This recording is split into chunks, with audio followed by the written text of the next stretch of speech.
നമസ്കാരം. Lights camera action എന്ന നമ്മുടെ ചാനലിലേക്ക് ഒരിക്കൽ കൂടി സ്വാഗതം.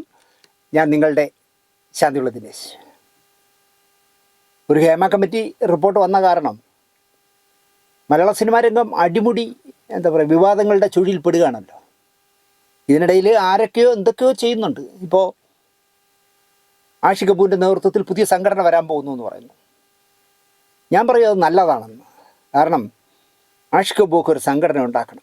അപ്പോഴേ ആ സംഘടനാ പ്രവർത്തനത്തിൽ നിൽക്കുന്നവരുടെ ബുദ്ധിമുട്ട് മനസ്സിലാവും. നമുക്ക് നോക്കാം. ആഷിഖ് കപൂറും അഞ്ജലി മേനോനും റീമ കല്ലിങ്കലും പിന്നെ അതുപോലെ കുറച്ച് പേര് ചേർന്നാണല്ലോ ഉണ്ടാക്കുന്നത്. ഞാൻ പറഞ്ഞ ആ ജനുസിൽപ്പെട്ട മുഴുവൻ പേരും പോയി വേറൊരു സംഘടന ഉണ്ടാക്കട്ടെ. പിന്നെ ഇന്നെന്തോ ഉണ്ണി ശിവപാൽ എന്തോ വിവാദം കൊളുത്തുവിട്ടിരിക്കുന്നു എന്ന് പറയുന്നു. പിന്നെ ആ മീനു മുനൂർ എന്ന് പറഞ്ഞ അവർ ഏതോ പുതിയ ആരൊക്കെയോ അവരെ പീഡിപ്പിച്ച കഥ വിട്ടിരിക്കുന്നു. അവസാനം ഒരു പൊതുശല്യമായി കോടതിക്ക് ഈ സ്ത്രീയെ തോന്നുമോ എന്നാണ് എൻ്റെ സംശയം. പിന്നെ മമ്മൂട്ടി മോഹൻലാലും അടക്കം ചേർന്ന് ഫെഫ്ക നേതാക്കളും ചേർന്ന് പത്രസമ്മേളനം നടത്താമെന്ന് പറഞ്ഞതിനെ ജഗദീഷ് അത് വേണ്ട, അത് ശരിയാവില്ല എന്ന് പറഞ്ഞ് തടയുകയും എന്നിട്ട് തിരുവനന്തപുരത്ത് വന്ന് നിന്നുകൊണ്ട് തിരിച്ച് ഡയലോഗ് അടിക്കുകയും ചെയ്ത വിവാദം വേറൊന്ന്. ഇങ്ങനെ ഒരുപാട് വിവാദങ്ങൾ നടക്കുന്നു. നമ്മൾ കഴിഞ്ഞ ഒരു 2-3 എപ്പിസോഡ് ഹേമ കമ്മിറ്റിയുമായി ബന്ധപ്പെട്ട സബ്ജക്റ്റുകൾ ചെയ്തപ്പോൾ എനിക്ക് തന്നെ ഒരു മടുപ്പ് തോന്നിയതുകൊണ്ടാണ് നമ്മളൊരു പുതിയ വിഷയം ഇന്ന് ചെയ്യുന്നത്. എന്തായാലും മറ്റേ ഈ നേരത്തെ പറഞ്ഞ വിഷയങ്ങളൊന്നും ഞാൻ വിട്ടിട്ടൊന്നുമില്ല. അത് വേറൊരു എപ്പിസോഡായിട്ട് ചെയ്യാം. അതിനിടയിൽ ഒരു വ്യത്യസ്തമായ പ്രോഗ്രാമാണ് ഇന്ന് ചെയ്യുന്നത്. സർക്കാർ കുറച്ചുകൂടി സീരിയസ് ആയി ചിന്തിക്കണം എന്നാണ് എനിക്ക് പറയാനുള്ളത്. ഹേമ കമ്മിറ്റി റിപ്പോർട്ടിന് ശേഷമുള്ള അലയൊലികൾ കേൾക്കുമ്പോൾ ഇപ്പോൾ തന്നെ മുഖ്യമന്ത്രി വന്ന് WCCക്കാർ കണ്ടു. അവർ 5 പേര് വന്നു. അതിൽ 2 പേരുടെ പേരിൽ പരസ്യമായ പരാതി വന്നിട്ടുണ്ട്. നടി രേവതിയുടെ പേരിൽ, റീമ കല്ലിങ്കലിൻ്റെ പേരിൽ. പക്ഷേ അവർ മുഖ്യമന്ത്രിയെ കാണാൻ വന്നാൽ അദ്ദേഹത്തിന് യാതൊരു ചെടിപ്പുമില്ല. അവരെ കൂടെ ഒന്ന് സെൽഫിയൊക്കെ എടുത്ത് സന്തോഷമായിട്ട് പറഞ്ഞു വിടും. നിങ്ങൾ പറയും പോലെയൊക്കെ ചെയ്യാം, നിങ്ങൾ പറയുന്ന ഒന്നും ഞങ്ങൾ പുറത്തു വിടില്ല, എന്ത് നുണ വേണമെങ്കിൽ നിങ്ങൾ കമ്മിറ്റിയിൽ പറഞ്ഞോ, ആ കമ്മിറ്റിയിൽ പറഞ്ഞ ഒരു കാര്യവും ഞങ്ങൾ പുറത്തു വിടില്ല, മറ്റുള്ളവരുടെ മാത്രമേ ഞങ്ങൾ പുറത്തു വിടുള്ളൂ എന്നൊക്കെ പറഞ്ഞ് വളരെ സന്തോഷമായിട്ട് അവരെ പറഞ്ഞു വിട്ടു. ബഹുമാനപ്പെട്ട മുഖ്യമന്ത്രിയോട് എനിക്ക് പറയാനുള്ളത്, താങ്കൾക്ക് ദോഷം വരും ഈ കാര്യത്തിൽ, അല്ലെങ്കിൽ ഈ ഭരണ മുന്നണിക്ക് ദോഷം വരും, അല്ലെങ്കിൽ കമ്മ്യൂണിസ്റ്റ് പാർട്ടിക്ക് ദോഷം വരും ഇവരെ ഇങ്ങനെ പൊക്കി വിടുന്നതിൽ. 8000 തൊഴിലാളികളുള്ള ഫെഫ്ക താങ്കൾക്ക് വേണ്ട. 361 അംഗങ്ങളുള്ള പ്രൊഡ്യൂസർ അസോസിയേഷൻ നിങ്ങൾക്ക് വേണ്ട. 800ഓളം അല്ലെങ്കിൽ 800 600 അംഗങ്ങളുള്ള അമ്മയും നിങ്ങൾക്ക് വേണ്ട. നിങ്ങൾക്ക് 5 പേരുള്ള WCC മതി.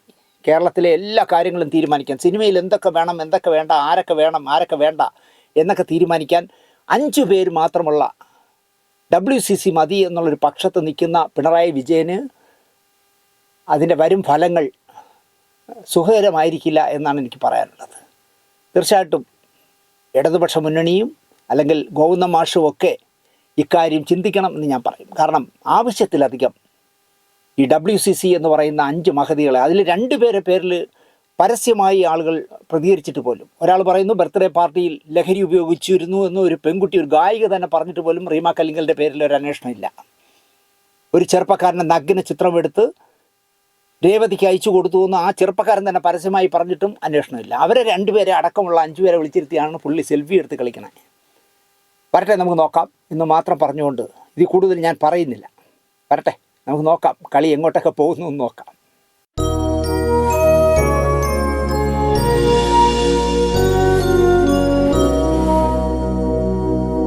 നമസ്കാരം. നമ്മുടെ ചാനൽ തുടങ്ങിയ ശേഷമാണ് എനിക്ക് മനസ്സിലായത്, ചിലരെ കാലം എത്ര കഴിഞ്ഞാലും നമ്മുടെ മലയാളികൾ മറക്കില്ല. അതിലൊരാളാണ് പ്രേം നസീർ. നസീർ സാറിനെ കുറിച്ച് കഥകൾ ചെയ്യുന്നു. എത്ര പേരാണ് എന്നെ വിളിച്ച് പറയുന്നതെന്നറിയോ? നമ്മൾ ചെയ്യാം, അദ്ദേഹത്തെക്കുറിച്ച് ചെയ്യാനൊരു 100 എപ്പിസോഡ് ചെയ്യാനുള്ള സബ്ജക്റ്റ് ഉണ്ട്, ചെയ്യാം. അല്ല, അങ്ങനെയല്ല, ഒരുപാട് കാലമായില്ലേ. നസീർ സാറിനെ കുറിച്ച് പറയൂ. നിങ്ങൾ വിജയശ്രീയെക്കുറിച്ച് പറയൂ. താങ്കൾ വിജയശ്രീയെക്കുറിച്ച് പറയുമ്പോൾ ആ സ്റ്റോറി കേട്ടിട്ടിപ്പോൾ ഞാൻ ജനിച്ചിട്ട് പോലും ഇല്ലാത്ത കാലത്തെ നടിയെക്കുറിച്ച് താങ്കളുടെ കഥ കേട്ടപ്പോൾ, അതിനുശേഷം ഞാൻ അവരുടെ ഒരുപാട് സിനിമകൾ കണ്ടു. എനിക്ക് അവരോട് ഒരുപാട് ബഹുമാനം തോന്നി എന്ന് പറയുന്ന ചെറുപ്പക്കാരെ എനിക്കറിയാം, എന്നെ വിളിക്കുന്നുണ്ട്.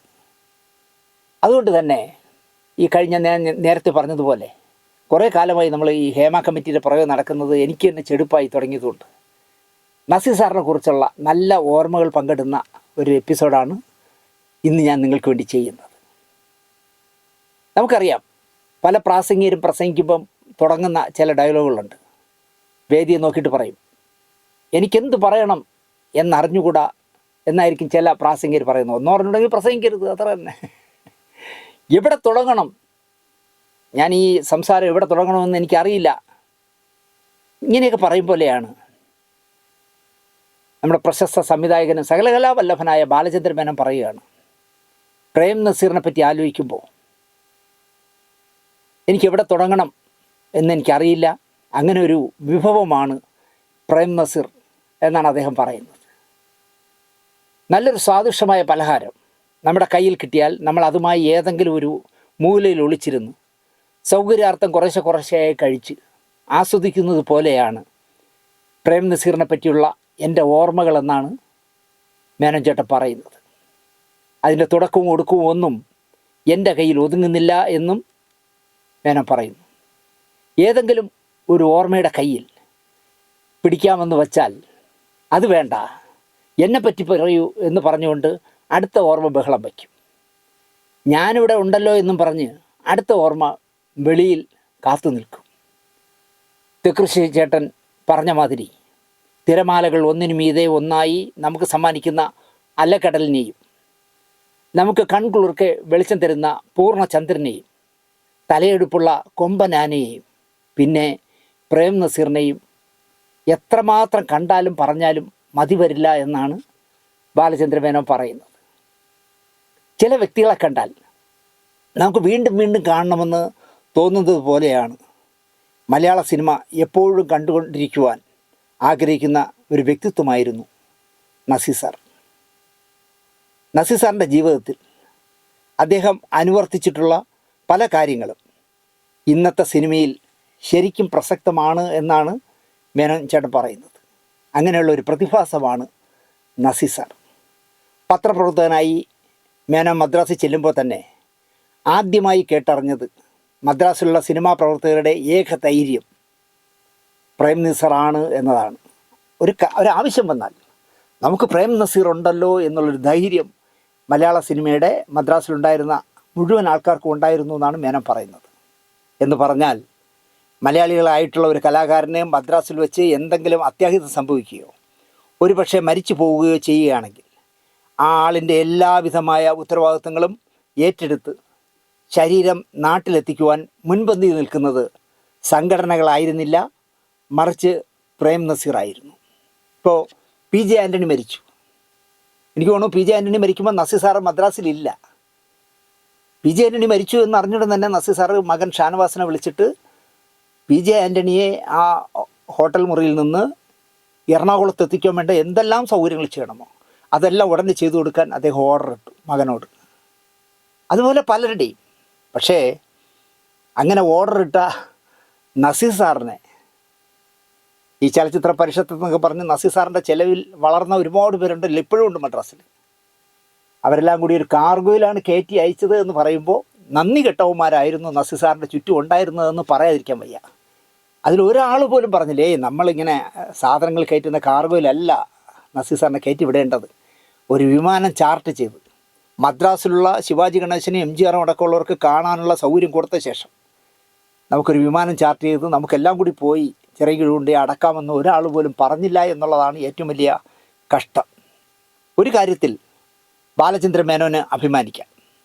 പ്രേം നസീറിൻ്റെ 523ഓളം കഥാപാത്രങ്ങളുടെ കണക്കെടുത്താൽ അതിൽ വേറിട്ട് നിൽക്കുന്ന 2 പേർ ബാലചന്ദ്രൻ മേനോൻ്റെ കാര്യനിസ്സാരത്തിലെ ഉണ്ണിത്താനും പ്രശ്നം ഗുരുതരത്തിലെ സ്വാമിയും ആയിരിക്കും എന്നുള്ളത് ഉറപ്പാണ്. ഈ 2 സിനിമയും ബാലചന്ദ്രൻ മേനോൻ എഴുതി സംവിധാനം ചെയ്ത ചിത്രങ്ങളാണല്ലോ. ഒരു പുതുമുഖ അഭിനേതാവിനെ സംവിധായകന് അയാളുടെ ഇഷ്ടത്തിനനുസരിച്ച് മോൾഡ് ചെയ്തെടുക്കാൻ കഴിയും. ഒരു പുതിയ ആളെയാണ് കിട്ടുന്നത്. അങ്ങനെയല്ലോ, കൈ അവിടെ വയ്ക്കരുത്, ഇങ്ങനെ നോക്കരുത്, അങ്ങനെ നോക്കരുത്, ചുണ്ട് കടിക്കരുത്, ഇങ്ങനെയൊക്കെ നമുക്ക് മോൾഡ് ചെയ്യാൻ പറ്റും. പക്ഷേ 100 കണക്കിന് കഥാപാത്രങ്ങൾ ചെയ്തു കഴിഞ്ഞ് ജനപ്രീതിയിൽ ഒന്നാവും നിൽക്കുന്ന പ്രേം നസീറിനെ പോലൊരു നടൻ്റെ മാനരസങ്ങൾ മാറ്റിമറിച്ച് ചെയ്യണമെങ്കിൽ ഇത്തിരി കടുക്കും എന്നാണ് എനിക്ക് പറയാനുള്ളത്. പക്ഷേ ഈ പറഞ്ഞ മേനോൻ പ്രശ്നം ഗുരുതരത്തിലായാലും ശരി, കാര്യം നിസ്സാരത്തിലായാലും ശരി, അക്കാര്യത്തിൽ വിജയിച്ചു എന്ന് പറയാം. കാരണം നസീർ സാറിൻ്റെ സ്ഥിരം മാനരസങ്ങളൊന്നും ഈ 2 വേഷങ്ങളിലും നമ്മൾ കണ്ടിട്ടേ ഇല്ല. ഈ പറഞ്ഞ ഉണ്ണിത്താനും സ്വാമിയിലും വേറിട്ടൊരു സ്വാമിയെ കാട്ടിത്തരാൻ, അല്ലെങ്കിൽ വേറിട്ടൊരു ഉണ്ണിത്താനെ കാട്ടിത്തരാൻ ബാലചന്ദ്ര മേനോന് കഴിഞ്ഞു എന്നുള്ളതാണ് ഈ രണ്ട് സിനിമകളുടെയും മാറ്റ് വർദ്ധിപ്പിക്കുന്നത്. മേനോൻ്റെ ഉദ്ദേശശുദ്ധി മനസ്സിലാക്കിയ പ്രേം നസീർ മേനോന് നിർലോഭമായ സഹകരണം നൽകിയിരിക്കണം. മേനോൻ പറയുന്നത് പോലെ അക്ഷരം പ്രതി അഭിനയിച്ചിരിക്കണം. അല്ലതുകൊണ്ടായിരിക്കണം നസീർ സാറിൻ്റെ ഈ കോളറി പിടി അടക്കമുള്ള ഒരു കാര്യവും ആ സിനിമയിലില്ലല്ലോ. പ്രേം നസീറുമൊത്തുള്ള ദിനങ്ങൾ എൻ്റെ ചലച്ചിത്ര ജീവിതത്തിലെ മറക്കാനാവാത്ത അധ്യായങ്ങളിൽ ഒന്നാണെന്നാണ് മേനോൻ്റെ പക്ഷം. പ്രേം നസീറിൻ്റെ മികച്ച പ്രകടനങ്ങൾ പറയുമ്പോൾ ഇരുട്ടിൻ്റെ ആത്മാവിലെ പൊട്ടൻ വേലായുധനും പടയോട്ടത്തിൽ ആറേക്കാട്ട് അമ്പാടി തമ്പാനിയും കുറിച്ച് മാത്രമേ ഇവിടുത്തെ നിരൂപണ കേസരികൾ എഴുതാറുള്ളൂ. ഈ രണ്ട് കഥാപാത്രങ്ങളും മനോഹരവുമാണ്. പ്രത്യേകിച്ചും പടയോട്ടത്തിൽ നസീർ സാർ ഡബ് ചെയ്തിരിക്കുന്നത് കണ്ടല്ലോ, ഒരു വിശ്വോത്തര കലാകാരന് മാത്രമേ ഇങ്ങനെ ഡബ് ചെയ്യാൻ പറ്റൂ. അളന്ന് തൂക്കി എന്ത് രസമായിട്ട്. ഞാൻ ആരാണ് എന്ന് ജ്യേഷ്ഠനായ മധുസാർ ചെയ്ത കഥാപാത്രത്തിനോട് സംസാരിക്കുന്ന ആ സീനൊക്കെ ഇപ്പോഴും എൻ്റെ കാതിൽ മുഴങ്ങുന്നുണ്ട്. എന്ത് കൃത്യമായിട്ടാണ് നസീർ സാർ ഡബ് ചെയ്തിരിക്കുന്നത്. എന്നാൽ മേനോൻ്റെ ഈ പറഞ്ഞ രണ്ട് സിനിമകളിലും, മോഹൻ്റെ വിട പറയും മുമ്പേ എന്നുള്ള സിനിമയിലും ഭരതൻ്റെ പാർവതിയിലും പി എ ബക്കറിൻ്റെ ചാരം അടക്കം നിരൂപകന്മാർ പറയാറേയില്ല എന്നുള്ളതാണ് സത്യം. മേനോൻ്റെ ഈ പറഞ്ഞ കാര്യനിസാരത്തിലെ ഉണ്ണിത്താൻ എന്താ പറയുക, കുടുംബമഹിമയുടെ ദാർഷ്ട്യമുള്ള ഒരു സ്ത്രീയുടെ ഭർത്താവായിട്ട്, ഒരു അനുസരണയുള്ള ഭർത്താവായിട്ട്, എന്നാൽ വളരെ മാന്യനായ ഉണ്ണിത്താൻ എന്ത് രസമായിട്ട് ചെയ്തു.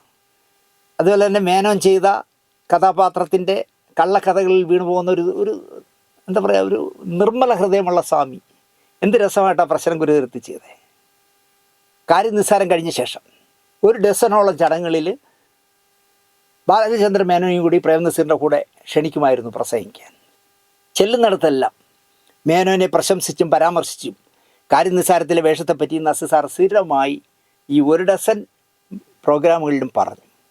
നാട്ടു നടപ്പ് അനുസരിച്ചാണെങ്കിൽ സിനിമയിൽ സംഭവിക്കുന്നത് പ്രധാനപ്പെട്ട മിക്ക നടീനടന്മാരും ഒരു സിനിമാ സെറ്റിൽ അഭിനയിച്ചു കഴിഞ്ഞാൽ ആ മേക്കപ്പ് എണ്ണയിട്ട് തുടച്ചു കഴിഞ്ഞാൽ ആ കഥാപാത്രത്തെ അവിടെ വിട്ടിട്ടാവും കാറി കയറുക. ഒരു ദിവസം 2-3 സെറ്റുകളിൽ അഭിനയിക്കുന്ന പ്രേം നസീർ ആവുമ്പോൾ ഈ മറക്കൽ സ്വാഭാവികമായിട്ടും സംഭവിക്കേണ്ടതുമാണ്. സ്റ്റാർട്ടിനും കട്ടിനും ഇടയിൽ മാത്രം കഥാപാത്രമാകുന്ന, അല്ലെങ്കിൽ കഥാപാത്രത്തെ ഓർക്കുന്ന നടനാണല്ലോ മോഹൻലാൽ. സ്റ്റാർട്ടും കട്ടും കട്ട് പറഞ്ഞു കഴിഞ്ഞാൽ പിന്നെ മോഹൻലാൽ വേറൊരാളായി സാധാരണ ലാലായി മാറും. സ്റ്റാർട്ടിന് മുമ്പും അദ്ദേഹം തമാശയെ കടിച്ചിരിക്കും. എന്നാൽ എന്താ പറയുക, സിനിമ തിയേറ്ററിലെത്തിയാൽ പിന്നെ ഏതെങ്കിലും പത്രക്കാരൻ ചോദിച്ചാൽ വല്ലതും പറയുമായിരിക്കും. പക്ഷേ പ്രേം നസീർ കാര്യനിസ്സാരത്തിൽ അഭിനയം കഴിഞ്ഞ് സിനിമ 150 നാൾ പിന്നിട്ടിട്ടും ഉണ്ണിത്താനെ മറന്നില്ല എന്നുള്ളതാണ് മേനോന് കിട്ടിയ ഒരു പുരസ്കാരം എന്ന് ഞാൻ പറയും. എനിക്ക് മേനോൻ്റെ കാര്യനിസ്സാരത്തിലെ ഉണ്ണിത്താനെ വളരെ ഇഷ്ടമാണ്. സാധാരണ രീതിയിൽ ഷൂട്ടിംഗ് കഴിഞ്ഞ് മടങ്ങുമ്പോൾ അതുമായി ബന്ധപ്പെട്ട എല്ലാ ഓർമ്മകളും ഞാൻ അവിടം കൊണ്ട് തീരും. എനിക്ക് പിന്നെ ഞാനത് ഓർക്കാറില്ല എന്നാണ് നസീർ സാർ പറഞ്ഞത്. 500 കഥാപാത്രങ്ങളെ കൊണ്ടുനടക്കാൻ പറ്റും. എന്നാൽ ഈ ഉണ്ണിത്താൻ പടം റിലീസായിട്ടും എന്നെ വിട്ട് പോകുന്നില്ല. ഒരു പാവമാണ് ഈ ഉണ്ണിത്താൻ. ആരെങ്കിലും കാണാത്തവരുണ്ടെങ്കിൽ മാനസിക ഉല്ലാസത്തിനായി ഞാൻ ഉണ്ണിത്താനെ നിങ്ങൾക്കായി ശക്തമായി ശുപാർശ ചെയ്യുന്നു എന്ന് പറഞ്ഞാണ് അദ്ദേഹം പ്രസംഗിക്കാറ്. മേനോനും നസീറും പങ്കെടുത്ത ആദ്യ പ്രോഗ്രാമുകളിൽ പ്രേം നസീർ ഇങ്ങനെ പറഞ്ഞപ്പോൾ മേനോനത് ഒരു രസമായിട്ട് തോന്നി.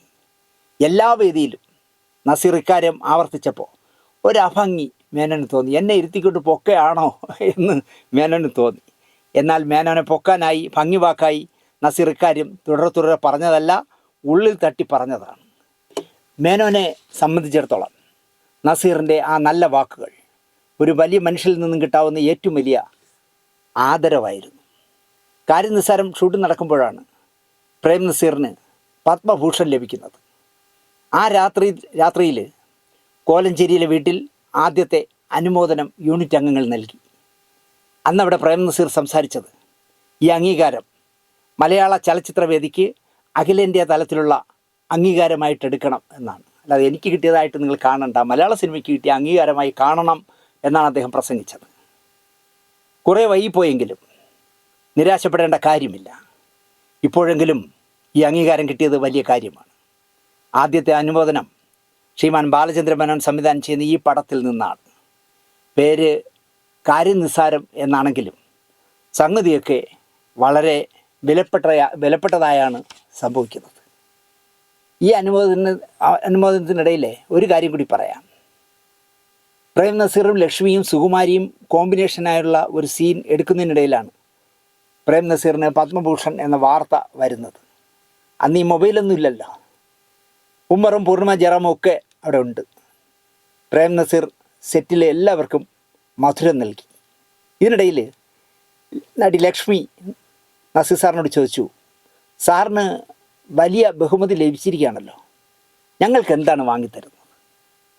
ലക്ഷ്മിക്ക് എന്താണ് വേണ്ടതെന്ന് പറഞ്ഞോളൂ എന്നായി നസീർ സാർ.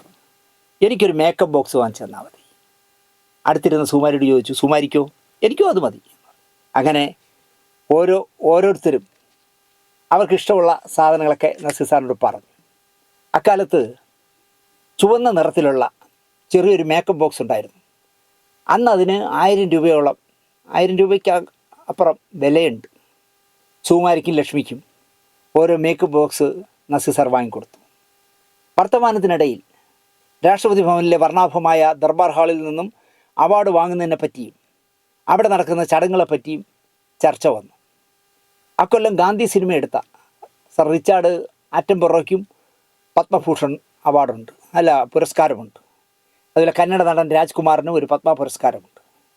അക്കാലത്ത് എന്ത് ചടങ്ങിന് പോകുമ്പോഴും നസീർ സാറ് സഫാരി സൂട്ടിട്ടേ പോവുള്ളൂ. അത് മെറൂൺ കളറിലോ ഗ്രേ കളറിലോ ബ്രൗൺ കളറിലോ ഉള്ള നല്ല രസമാണ് സാറ് സഫാരി സൂട്ടിട്ട് വരുന്നത് കാണാൻ. ഈ വർത്തമാനത്തിനിടയിൽ ലക്ഷ്മി പറഞ്ഞു, സാർ സഫാരി സൂട്ട് ഇട്ട് പോകരുത്, അത് ബോറാണ്. നല്ല കസവും മുണ്ടും ജുബ്ബയും ഇട്ട് വേണം സാറ് അവാർഡ് വാങ്ങാൻ പോകാൻ. അപ്പോൾ അതിനെ സുകുമാരി ചേച്ചി പിന്താങ്ങി. ചേട്ടൻ കേരളത്തിൻ്റെ പരമ്പരാഗതമായ വസ്ത്രം ധരിച്ചു വേണം പോകാൻ. ഡോക്ടർ രാധാകൃഷ്ണൻ, നമ്മുടെ രാഷ്ട്രപിതാവായിരുന്ന ഡോക്ടർ രാധാകൃഷ്ണൻ അദ്ദേഹത്തിൻ്റെ തലപ്പവും അംഗവസ്ത്രവും ഒക്കെ അണിഞ്ഞല്ലേ നമുക്ക് കാണാനാവും. അതുപോലെ ചേട്ടനും കേരളത്തിൻ്റെ തനത് വേഷമായ മുണ്ടും ജുബ്ബയൊക്കെ ഇട്ട് പോകണം. നസീർ സാർ സമ്മതിച്ചു. സെറ്റിലെ കോസ്റ്റ്യൂമർ ദണ്ഡപാണിയെ വിളിച്ച് വലിയ കസവ് വരെയുള്ള മുണ്ടും ജുബ്ബയ്ക്ക് തുണിയെടുത്ത് തയ്പ്പിക്കാനും ഏർപ്പാടാക്കി. ഡൽഹിക്ക് പോകേണ്ട ദിവസമായപ്പോൾ സുകുമാരി വീണ്ടും നസീർ സാറിൻ്റെ അടുത്തെത്തി. ചേട്ടാ, ജുബ്ബ ഇടുമ്പോൾ കഴുത്ത് കാണും. ജുബ്ബ ഇടുമ്പം കഴുത്തില്ലല്ലോ, അപ്പോൾ കോളറില്ലാത്തതുകൊണ്ട് കഴുത്ത് കാണും. ഒരു സ്വർണ്ണ ചെയിൻ ഇട്ടിട്ട് വേണം ചേട്ടൻ അവാർഡ് വാങ്ങാൻ പോകാൻ എന്നായി സുകുമാരി. ഇനിയിപ്പോൾ ചെയിനൊക്കെ എവിടെ പോയി വാങ്ങും എന്നായി നസീർ സാർ. സുകുമാരി കഴുത്തിൽ കിടന്ന ചെയിൻ ഊരി സോപ്പിട്ട് കഴുകി നല്ല മിനുമിനാ വെളുപ്പിച്ച് പ്രേം നസീറിന് ഇട്ട് കൊടുത്തു. നസീർ അവാർഡ് വാങ്ങാൻ പോയി. സുകുമാരി ഒരു ലൊക്കേഷനിലും പ്രേം നസീർ വേറെ ലൊക്കേഷനിലുമായി.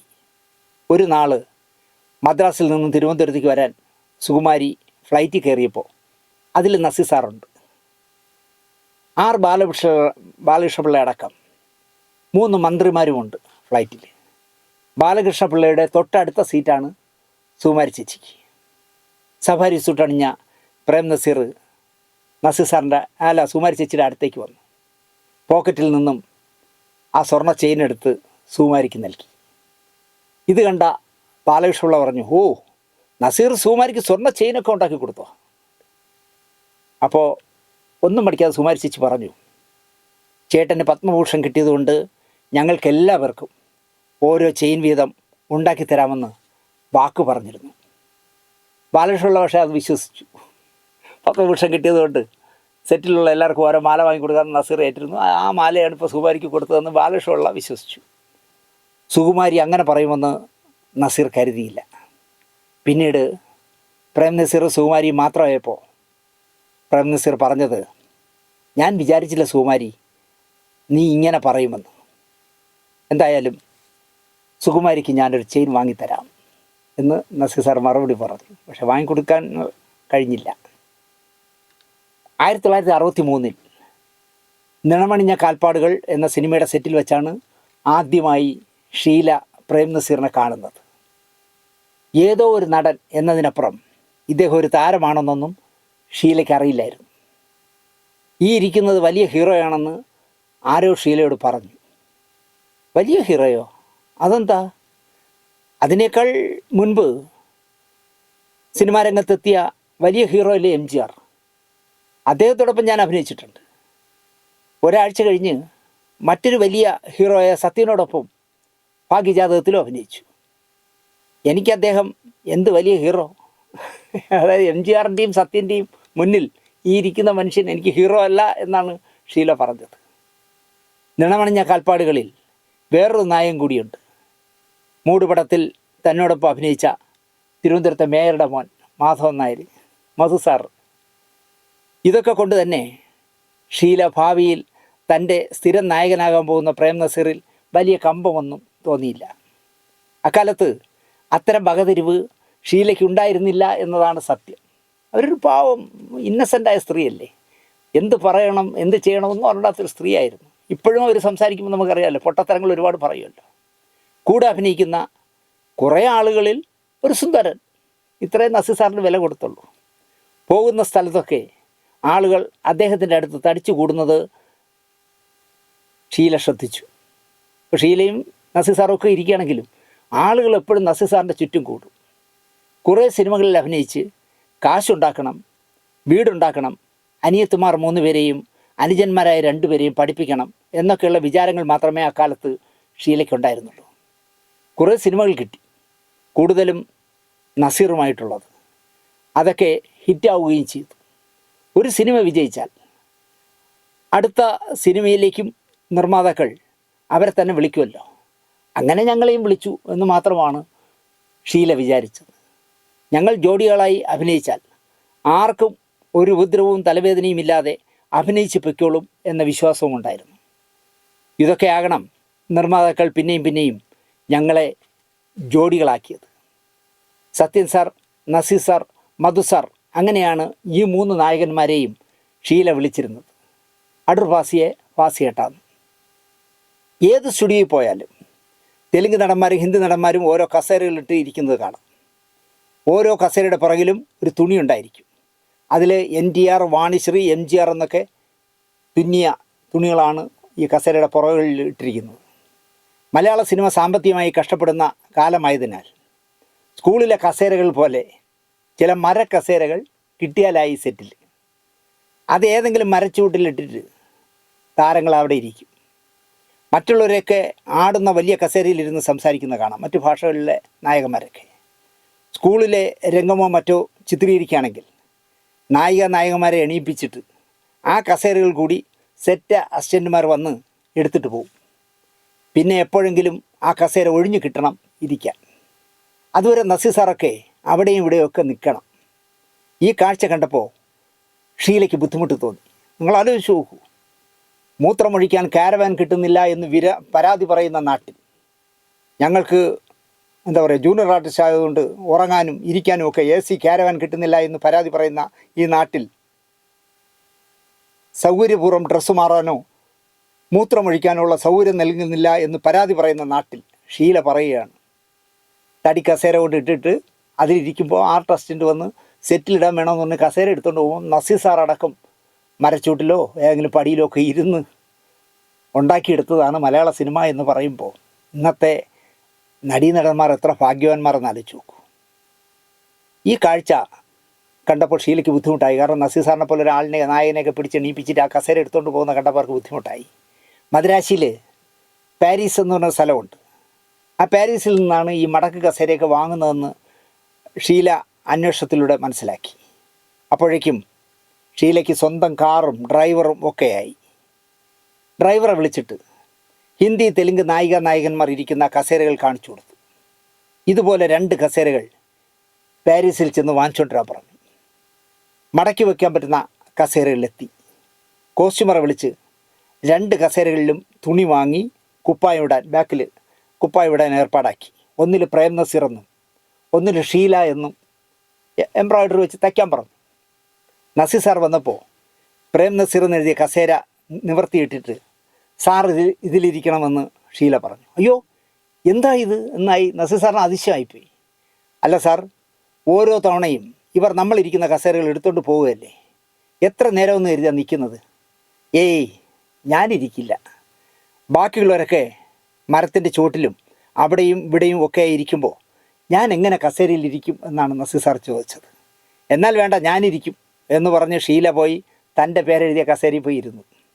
നസീർ സാറിൻ്റെ കസേര മടക്കി സാറിൻ്റെ കാറിൻ്റെ ഡിക്കിയിൽ വയ്ക്കാൻ ഡ്രൈവറോട് ഏർപ്പാട് ചെയ്തു. 2-3 ദിവസം ആ കസേര പുറത്തിറക്കിയില്ല.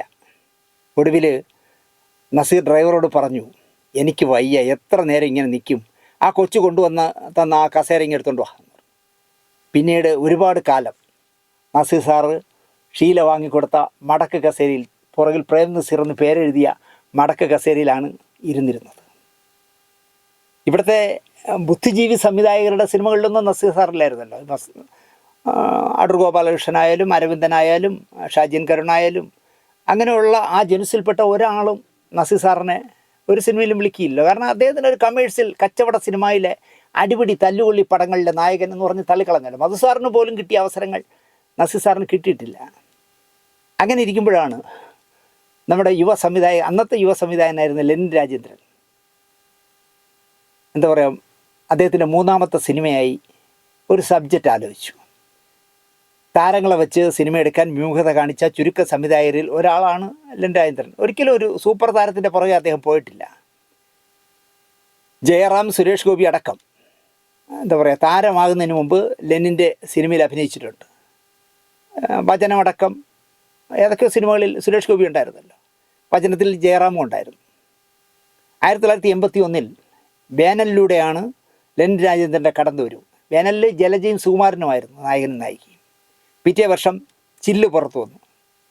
2 ചിത്രങ്ങളും ഒരു നവാഗത സംവിധായകൻ്റെ വരവ് അറിയിച്ച സിനിമകളായി. 1983 3ാം വർഷം പ്രേം നസീറിനെ പ്രധാന കഥാപാത്രമാക്കി പ്രേം നസീറിനെ കാണാനില്ല എന്ന വ്യത്യസ്ത ചിത്രവുമായി ലെനിൻ വന്നു. അന്നത്തെ കാലത്ത് വലിയ വാർത്ത ഉണ്ടാക്കിയതായിരുന്നു പ്രേം നസീറിനെ കാണാനില്ല പടത്തിൻ്റെ പേര്. പ്രേം നസീർ താരമായി നിൽക്കുന്ന കാലത്താണ് അദ്ദേഹത്തെ കാണാനില്ല എന്ന ടൈറ്റിലിൽ ലെനിൻ സിനിമ എടുക്കാൻ ചെന്നത്.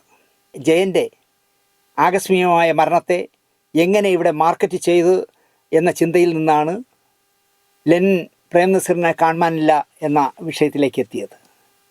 എയർഫോഴ്സ് ഉദ്യോഗസ്ഥനായ MG സോമൻ ഹെലികോപ്റ്ററിൻ്റെ പൈലറ്റിനെ സ്വാധീനിച്ച് കൊന്നതാണ് എന്ന അക്കാലത്ത് വാർത്തയുണ്ടായി. ജയൻ അമേരിക്കയിൽ ജീവിച്ചിരിക്കുന്നുണ്ട് എന്ന് വാർത്തയുണ്ടായി. ബാലങ്കൻ നായർ ചതിച്ചതാണ് ജയനെ വീഴ്ത്തിയത്. ഇങ്ങനെ ഒരുപാട് നട്ടാക്കുരുക്കാത്ത 100 കണക്കിന് കഥകൾ അക്കാലത്തുണ്ടായി ജയൻ്റെ സ്റ്റാർഡം വച്ചിട്ട്.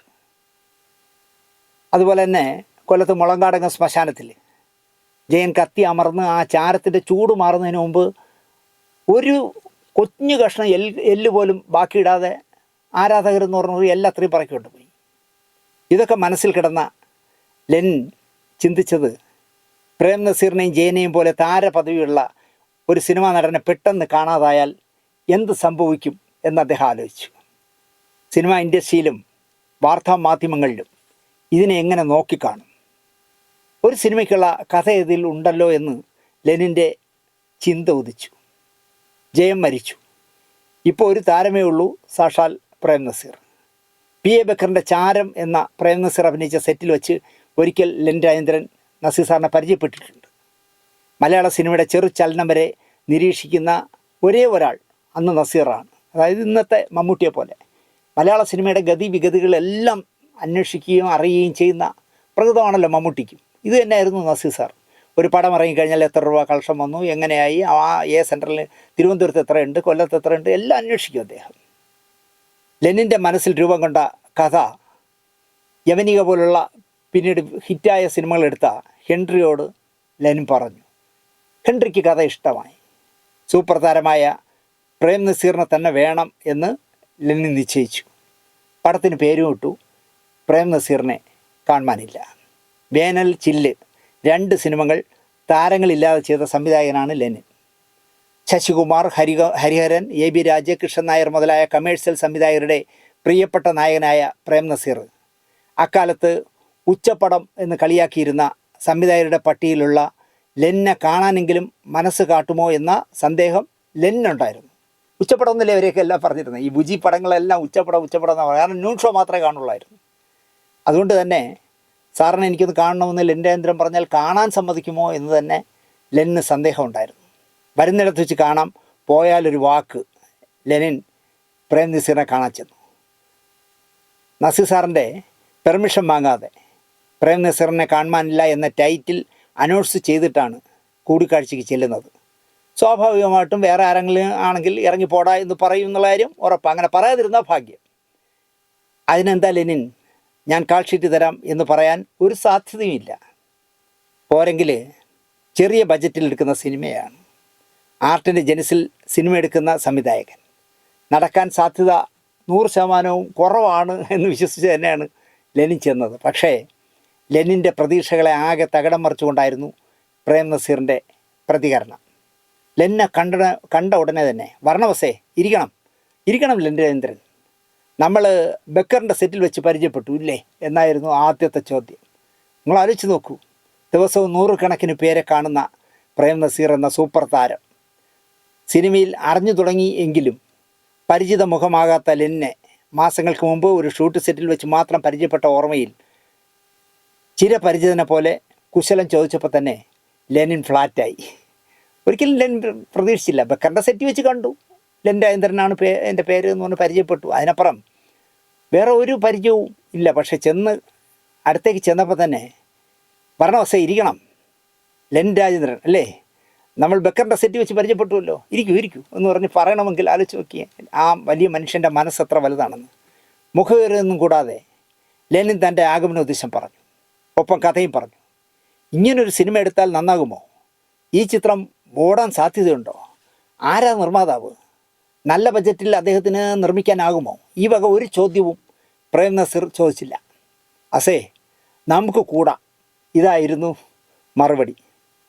തൻ്റെ സ്വകാര്യ ജീവിതം കൂടി പറഞ്ഞു പോകുന്ന സിനിമ ആണ് ഇതെന്ന് അറിഞ്ഞിട്ട് കൂടി ആ സീൻ വേണ്ട ഈ സീൻ വേണ്ട എന്നൊന്നും പറയാതെ പ്രേം നസീർ ലെനിൻ രാജേന്ദ്രൻ ചോദിച്ച ദിവസങ്ങൾ അത്രയും നൽകി. ഷൂട്ടിംഗ് തുടങ്ങി. പൊതുവേ ഒരു തണുപ്പനാണ് ലെനിൻ രാജേന്ദ്രൻ. ജഗദീഷ് കുമാറിന് ആക്സിഡൻറ്റ് പറ്റുന്നത് ഡവപാതി എന്ന് പറയുന്ന അദ്ദേഹത്തിൻ്റെ സെറ്റിലേക്ക് പോകുമ്പോഴാണല്ലോ ജഗതിക്ക് ആക്സിഡൻറ്റ് പറ്റുന്നത്. അത് കഴിഞ്ഞപ്പോൾ ആ സിനിമയിലെ നായികയായ മനീഷ കൊയ്രാളയ്ക്ക് ക്യാൻസർ ബാധിതയായി. ഇത് രണ്ടുമായി പടം അങ്ങ് മുടങ്ങി. അങ്ങനെ കിടക്കുമ്പോൾ ഞാൻ ഇവിടെ വെച്ച് കണ്ടപ്പോൾ ചോദിച്ചു, സാറേ എന്താവും ഇടവപ്പാതി എന്ന് ചോദിച്ചു. എന്താകാൻ, 10-80 ലക്ഷം രൂപയുടെ ബാധ്യതയായി ദിനേശേ, അത്രയേ ഉള്ളൂ എന്ന് പറഞ്ഞ ആൾ ആ 80 ലക്ഷം പറയുന്നത് ഒരു 8 രൂപ പോയി എന്നുള്ള രീതിയിലാണ് പുള്ളി പറയേണ്ടത്. പുതിയ വർക്ക് എന്തായി എന്ന് ആരെങ്കിലും, ഞാനും സംവിധായകൻ അനിയനും കൂടി, അനിയൻ ലെനിൻ രാജേന്ദ്രൻ്റെ അസിസ്റ്റൻ്റായിരുന്നു, ഒരിടത്ത് വെച്ച് ലെനിനെ കണ്ടപ്പോൾ ഞാൻ ചോദിച്ചു, പുതിയ വർക്ക് എന്തായി സാർ? അടുത്ത ഒരു നിമിഷം പോലും ആലോചിക്കാതെ പുള്ളിയുടെ മറുപടി എന്താണെന്ന് ചോദിച്ചാൽ, ഒരു ഹതഭാഗ്യൻ വന്ന് വീണിട്ടുണ്ട്, മിക്കവാറും നടക്കും. അതായത് ഹതഭാഗ്യം എന്ന് പറഞ്ഞാൽ ഈ മുടക്കുന്ന പൈസ മുഴുവൻ പോവും, അതുകൊണ്ടാണ്. ഒരു ഹതഭാഗ്യൻ വന്ന് വീണിട്ടുണ്ട്, ചിലപ്പോൾ നടക്കും. ഇങ്ങനെ പറയാൻ ഒരു മടിയില്ലാത്ത ആളാണ് ലെനിൻ രാജേന്ദ്രൻ. പ്രേം നസീറിനെ കാണുവാനില്ല, രാവിലെ തുടങ്ങും, പക്ഷേ കൃത്യം രാത്രി 9 മണിയാകുമ്പോൾ നിർത്തും, പാക്കപ്പ് പറയും. ഇത് കൃത്യമായിട്ട് നടക്കുകയായിരുന്നു. ഒരു നാൾ പ്രേം നസീർ ലെനിനോട് ചോദിച്ചു, അസേ നിങ്ങളിങ്ങനെ 9 മണിക്ക് ഷൂട്ടിംഗ് നിർത്തിയാൽ ഈ വർക്ക് എന്ന് തീരും? പ്രേം നസീറിൻ്റെ ചോദ്യം ലെനിനെ അമ്പരപ്പിക്കുന്നതായിരുന്നു. ഷൂട്ടിംഗ് തുടങ്ങും മുമ്പ് ഏതോ പ്രേം നസീറിനെ അറിയാത്ത സിനിമാക്കാരൻ ലെനിനോട് ഒരു നുണ പറഞ്ഞു. നസീറിനെ വെച്ച് വർക്ക് ചെയ്യുമ്പോൾ ഒരു കാര്യം പ്രത്യേകം ശ്രദ്ധിക്കണം, രാത്രി 9 മണി കഴിഞ്ഞാൽ അദ്ദേഹം വർക്ക് ചെയ്യില്ല. വർക്ക് നീണ്ടുപോയാൽ നസീർ വഴക്കുണ്ടാക്കും.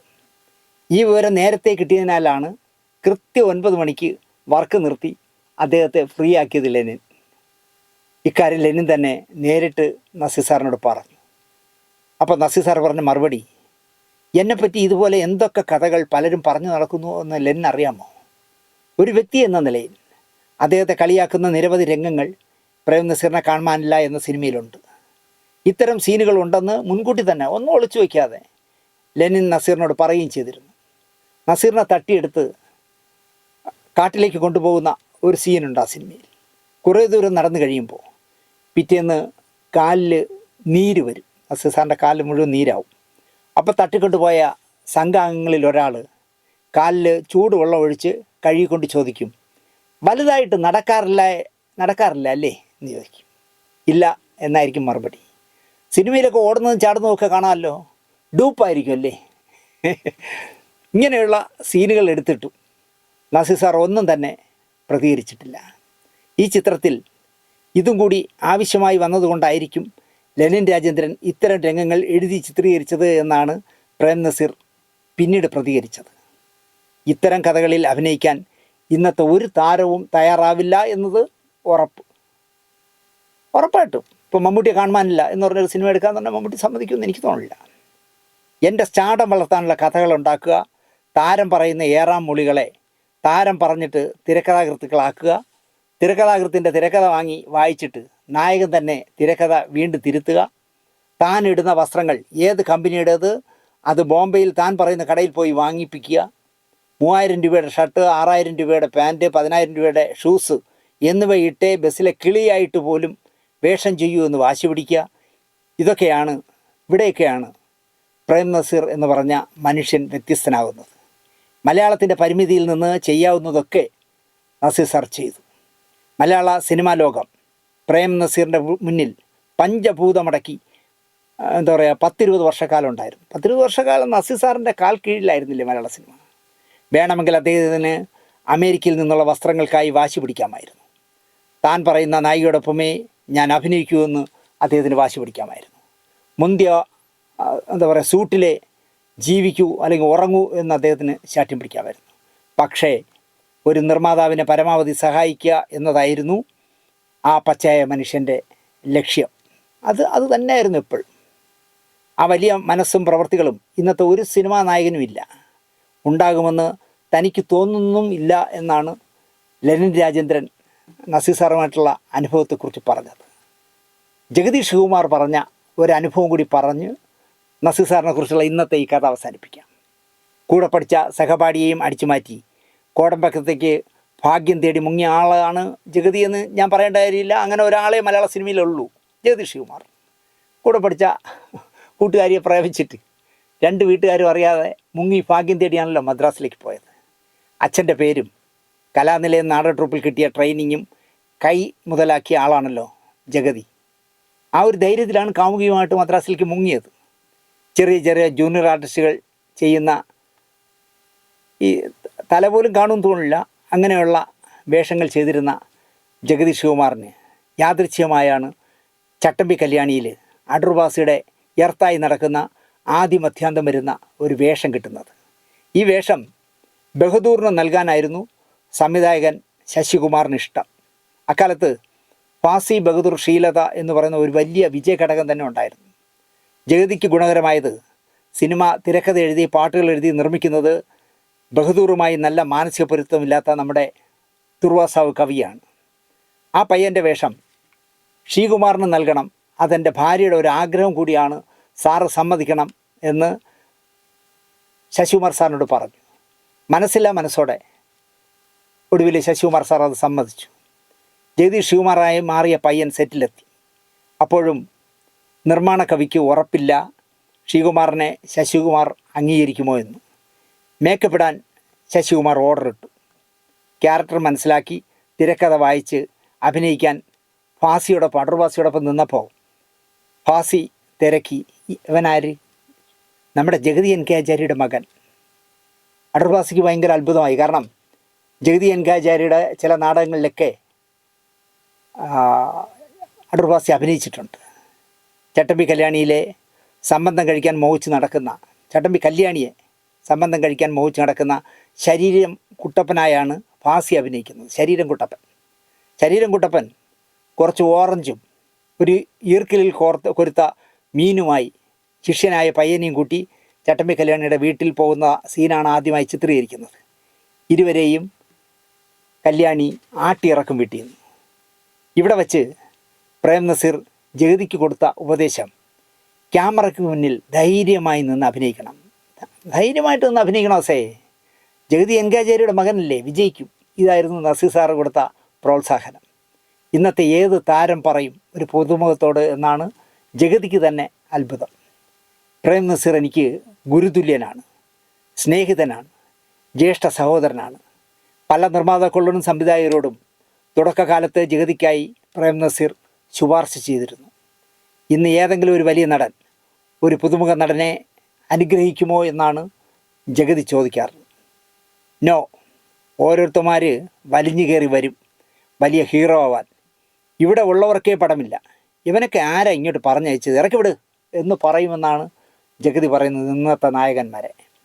പ്രേം നസീർ അടക്കം 10-20 നായകന്മാരോടൊപ്പം ജഗതി ശ്രീകുമാർ അഭിനയിച്ചിട്ടുണ്ട്. ആ അനുഭവം വെച്ച് ജഗതി പറയുന്നത് പ്രേം നസീറിന് തുല്യൻ പ്രേം നസീർ മാത്രമാണ്. പ്രേം നസീർ തികഞ്ഞ ഒരു ജെൻറ്റിൽമാൻ ആണെന്നാണ് ജഗതി പറയാറ്. വർക്കിനോട് അർപ്പണ മനോഭാവം ഉണ്ടായിരുന്ന മനുഷ്യൻ, ആതിഥ്യ മര്യാദ കാണിക്കുന്ന മനുഷ്യൻ, കാൾ ഷീറ്റ് തെറ്റിക്കാറില്ല, ആരെയും ഹനിക്കുന്ന രീതിയിൽ സംസാരിക്കില്ല, സെറ്റിൽ കൊടുക്കുന്ന ഏത് ഭക്ഷണവും സ്വാദിഷ്ടമായി കഴിക്കും, പഞ്ചനക്ഷത്ര ഹോട്ടലുകളിൽ താമസിക്കണമെന്ന് നിർബന്ധം പിടിക്കില്ല, നിർമ്മാതാക്കളെയും സംവിധായകരെയും ഒരു തരത്തിലും ബുദ്ധിമുട്ടിക്കാത്ത പ്രകൃതം, ഗിന്നീസ് ബുക്കിൽ പേര് വന്ന് ലോകം മുഴുവനും അറിയപ്പെടുന്ന ഒരു നടനായി മാറിയിട്ടു. പ്രേം നസീർ ഒരു സാധാരണക്കാരനായി ജീവിച്ചു എന്നാണ് ജഗതി പറയുന്നത്. ഒരിക്കൽ പട്ടിണി കിടന്ന് സഹികെട്ടപ്പോൾ ഒരു സെറ്റിൽ ചെന്ന് ജഗതി പ്രേം നസീറിനോട് 1000 രൂപ കടം ചോദിച്ചു. തികഞ്ഞ മനസ്സോടെ അദ്ദേഹം 1000 രൂപ എടുത്തു കൊടുത്തു. വർഷങ്ങൾക്ക് ശേഷം ധാരാളം പടങ്ങളൊക്കെ കിട്ടിയ ശേഷം കയ്യിൽ പണം വന്ന് തുടങ്ങിയപ്പോൾ ജഗതിയെ ആ പഴയ 1000 രൂപ തിരിച്ചു കൊടുക്കാൻ നസീർ സാറിൻ്റെ അടുത്ത് ചെന്നു. ഇരിക്കട്ടെ എസേ, ഞാൻ പിന്നെ വാങ്ങിക്കൊള്ളാം എന്നായിരുന്നു നസീർ സാറിൻ്റെ മറുപടി. അദ്ദേഹം ആ പൈസ വാങ്ങിയില്ല. ജഗതി പറയുന്നത് ഇന്നും പ്രേം നസീറിന് 1000 രൂപയുടെ കടക്കാരനാണ് ഞാൻ എന്നാണ്. പ്രേം നസീറിൽ നിന്നും കടം വാങ്ങാത്ത ഒരാളും മലയാള സിനിമയിൽ ഉണ്ടാവില്ല എന്നും ജഗതി പറയുന്നു. പക്ഷേ പലരും ഈ വാങ്ങിയ കഥ പുറത്ത് പറയില്ല എന്നും ജഗതി പറയുന്നു. അഭിനയത്തിന് ജഗതിക്ക് 100 രൂപ കിട്ടുന്ന കാലം, ഒരു ദിവസം അഭിനയിച്ചാൽ 100 രൂപ കിട്ടും. അപ്പോൾ 100 രൂപ കിട്ടുന്ന ചോട്ടാ സമ്പന്നനായ ജഗതിക്ക് ഒരു ക്ലാഷ് വന്നു. ഒരേ ദിവസം 2 സിനിമകളിൽ ജഗതിയെ വേണം. കണ്ടിന്യൂറ്റി ആയിപ്പോയതാണ്. ഓടി നടന്ന് നിർമ്മാതാവിനെ കണ്ട് സംവിധായകൻ്റെ കാല് പിടിച്ച് ഒപ്പിച്ചെടുത്ത വേഷങ്ങളാണ് ഈ 2 പടത്തിലും. അന്നത്തെ ഹിറ്റ് മേക്കറായ ശശികുമാർ സംവിധാനം ചെയ്യുന്ന ചിത്രത്തിൻ്റെ അവസാന രംഗം ചിത്രീകരിക്കാൻ ജഗതി വേണം. അതേസമയം തന്നെ KP പിള്ള എന്ന സംവിധായകൻ്റെ ചിത്രത്തിലും ആവശ്യമായി വന്നു. ഇതിൽ നല്ലൊരു കഥാപാത്രമാണ് ജഗതി ചെയ്യുന്നത് KP പിള്ളയുടെ പടത്തിൽ. ശശികുമാറിൻ്റെ സെറ്റിൽ പ്രേം നസീർ, അടൂർവാസി, ബഹദൂർ എന്നിവർ ജഗതിക്ക് വേണ്ടി വെയിറ്റ് ചെയ്യേണ്ടി വന്നു. ഒരു ചോട്ടാ നടന് വേണ്ടി നസീർ സാറ്, വാസിയേട്ടൻ, ബഹദൂർക്ക വെയിറ്റ് ചെയ്യുക എന്ന ഒരു ഭീകരാവസ്ഥയാണെന്ന് ജഗതി തന്നെ പറയുന്നു. ഈ ഒറ്റ കാരണം മതി ജഗതി ശ്രീകുമാർ വേണമെങ്കിൽ ഫീൽഡ് ഔട്ടായി പോവാൻ. KP പിള്ളയുടെ സെറ്റിൽ ശ്രീലതയും മീനയും അടക്കമുള്ളവരാണ് ജഗതിയോടൊപ്പം അന്ന് അഭിനയിക്കുന്നത്. ജഗതി ശ്രീകുമാറിനെ വെച്ച് ചിത്രീകരിച്ച ഭാഗങ്ങൾ മുഴുവൻ മാറ്റിയിട്ട് മറ്റൊരു നടനെ കൊണ്ട് ബാക്കി ഭാഗം ചിത്രീകരിക്കാമെന്നായി ശശികുമാർ. അയാളെ വെട്ടിക്കളയാം, നമുക്ക് അയാൾ ചെയ്ത 2-3 സീനല്ലേ ഉള്ളൂ, ആ സീനുകൾ മാറ്റി വേറൊരു നടനെ വെച്ച് ചെയ്യാം എന്നായി. പക്ഷേ അതറിഞ്ഞ നസീർ സാർ പറഞ്ഞത് വേണ്ടാസേ, ആ പയ്യൻ വരട്ടെ, ഞാൻ കാത്തിരിക്കാം എന്ന് സ്വതസിദ്ധമായ ചിരിയോടെ നസീർ സാർ പറഞ്ഞു. KP പിള്ളയുടെ സെറ്റിൽ നിന്നും ജഗതി ഓടിപ്പടഞ്ഞ് എത്തുമ്പോൾ രാത്രി 9 കഴിഞ്ഞു. സാർ ഞാൻ എത്തിയെന്ന് ശശികുമാർ സാറിൻ്റെ അടുത്ത് നിന്ന് ഓടിച്ചെന്ന് പറഞ്ഞു. പക്ഷെ അദ്ദേഹം പ്രതികരിച്ചില്ല. കാരണം അദ്ദേഹത്തിന് ഇഷ്ടപ്പെട്ടില്ല. കഴിഞ്ഞ 4-5 മണിക്കൂറായിട്ട് ഇയാൾക്ക് വേണ്ടി നസീർ സാർ അടക്കം കാത്തിരിക്കുന്നത് ശശികുമാർ സാറിന് പൊരുത്തപ്പെടാൻ പറ്റില്ല. ജഗതിയുടെ ശബ്ദം കേട്ടതും പ്രേം നസീർ ആ പ്രസിദ്ധമായ ചിരിയോടെ കസേരയിൽ നിന്ന് എഴുന്നേറ്റ് വന്നു. ശ്രീകുമാർ എത്തിയല്ലോ, ഇനി തുടങ്ങാം എന്നായിരുന്നു നസീർ സാറിൻ്റെ മറുപടി. തുടക്കക്കാരനായ ജഗതി വരാൻ വൈകും എന്നറിഞ്ഞിട്ടും 4 മണിക്കൂർ പ്രേം നസീർ എന്ന സൂപ്പർ സ്റ്റാർ കാത്തിരുന്നു ജഗതിയെ. അവിടെയാണ് നസീർ സാറിനെ നമ്മൾ നമിച്ചു പോകുന്നത്. ഒരു വർഷം 30-40 സിനിമകളിൽ അഭിനയിക്കുന്ന ജഗതി 5 ഷിഫ്റ്റ് വർക്ക് ചെയ്തിട്ട് 6ാമത്തെ ഷിഫ്റ്റിലെത്താൻ അരമണിക്കൂർ വൈകിയതിന് പരസ്യമായി തെറി വിളിച്ച നടന്മാരുണ്ട് എന്നാണ് ജഗതി പറയുന്നത്. അവിടെയാണ് പ്രേം നസീർ എന്ന മനുഷ്യൻ്റെ മഹത്വം. പ്രേം നസീറിനോളം മഹത്വം എടുത്തു പറയാൻ മലയാളത്തിൽ ഞാൻ ഉൾപ്പെടെ ഒരു നടനുമില്ല എന്നും ഇനി ഉണ്ടാകുമെന്ന് പ്രതീക്ഷ വേണ്ട എന്നും ജഗതി ശ്രീകുമാർ പറയുന്നു. മരിച്ച് വർഷങ്ങൾ കഴിഞ്ഞിട്ട് നിങ്ങൾ ആലോചിച്ച് നോക്കിയേ, നസീർ സാറിനെ കുറിച്ച് കേൾക്കുന്ന കഥകളൊക്കെ ഇങ്ങനത്തതാണ് ഭൂരിപക്ഷവും. അപ്പോൾ തന്നെ ജഗതി പറഞ്ഞു കേട്ടില്ലേ, പ്രേം നസീറിനോളം മഹത്വം എടുത്തു പറയാൻ മലയാളത്തിൽ ഞാൻ ഉൾപ്പെടെ, അതായത് ജഗതി ഉൾപ്പെടെ ഒറ്റ നടനുമില്ല എന്നും ഇനി അങ്ങനെ ഒരാളെ മലയാള സിനിമയിൽ പ്രതീക്ഷിക്കേണ്ട, നസീർ സാറിന് പകരം നസീർ സാർ മാത്രമേ ഉണ്ടാവൂ എന്നാണ് ജഗതി ശ്രീകുമാർ പറയുന്നത്. ഞാനിവിടെ പറഞ്ഞ കസേര വാങ്ങിക്കൊടുത്ത ഷീലയുടെ കഥയായാലും ശരി, ബാലചന്ദ്രമേനൻ്റെ ഉണ്ണിത്താൻ്റെ കഥയായാലും ശരി, അല്ലെങ്കിൽ ജഗതി ശ്രീകുമാർ പറഞ്ഞ കഥയായാലും ശരി, നിങ്ങൾ ആലോചിച്ചില്ല, അല്ലെങ്കിൽ എൻ രാജേന്ദ്രൻ ആലോചിച്ചു, ഒരു താടി സിനിമ എടുക്കുന്ന അല്ലെങ്കിൽ ഉച്ചപ്പടം ഒരു സംവിധായകനോട് നസീർ സാർ പെരുമാറിയ രീതി പറയുന്നത് കേൾക്കുമ്പോഴായാലും ശരി, മലയാള സിനിമയുടെ ഒരു എന്താ പറയുക ദൈവം തന്നെയായിരുന്നു നസീർ സാറെന്ന് വീണ്ടും വീണ്ടും വീണ്ടും വീണ്ടും നമുക്ക് ബോധ്യപ്പെടുന്നു. ഈ പറഞ്ഞ 4 പേരുടെ അനുഭവങ്ങളിൽ നിന്നുള്ള കഥ നിങ്ങൾക്ക് ഇഷ്ടപ്പെട്ടിരിക്കുമെന്ന് വിശ്വസിച്ചുകൊണ്ട് ഇനിയും നസീർ സാറിനെ കുറിച്ച് ഒരുപാട് കഥകൾ ചെയ്യാം എന്ന് മാത്രം പറഞ്ഞുകൊണ്ട് ഈ എപ്പിസോഡ് ഇവിടെ അവസാനിപ്പിക്കും മുമ്പ് ആ പുണ്യപുരുഷൻ നനച്ചിരിക്കാതെയാണ് നസീർ സാർ പോയത്. എന്നോടൊരാൾ പറഞ്ഞത്, അദ്ദേഹം രാവിലെ പ്രാഥമിക കർമ്മങ്ങൾക്ക് പോകുമ്പോൾ എണീറ്റിട്ട് അതിൻ്റെ ഷവർ അടിക്കുന്നതിന് മുമ്പ് നമ്മുടെ ശരീരത്തിൽ നിന്ന് പോകുന്ന മലമൂത്രങ്ങൾ പരിശോധിക്കണമെന്നാണ് എന്നോടൊരാൾ പറഞ്ഞത്. കാരണം അതിലെന്തെങ്കിലും നിറവ്യത്യാസമുണ്ടോ, ചോരയുണ്ടോ എന്നൊക്കെ ശ്രദ്ധിക്കണമായിരുന്നു. പ്രേം നസീർ അത് ശ്രദ്ധിക്കാതെ പോയതാണ് അദ്ദേഹത്തിൻ്റെ രോഗം ഗുരുതരമായതെന്നൊരു ഡോക്ടറാണ് എന്നോട് പറഞ്ഞത്. അതുകൊണ്ട് തന്നെ അതിനുശേഷം അത് കേട്ടതിന് ശേഷം എല്ലാ ദിവസവും ഈ വിസർജനം കഴിഞ്ഞാൽ ഞാൻ തിരിഞ്ഞു നോക്കും, അതിൽ എന്തെങ്കിലും രക്തത്തിൻ്റെ ഇതുണ്ടോ, മോഷന് ബ്ലാക്ക് നിറമാണോ എന്നൊക്കെ നോക്കാറുണ്ട്. നിങ്ങളും നോക്കണം എന്നാണ് എനിക്ക് പറയാനുള്ളത്. ഇത്രയും പെട്ടെന്ന് നസീർ സാറിനെ കൊണ്ടുപോകുമെന്ന് കരുതിയതല്ല.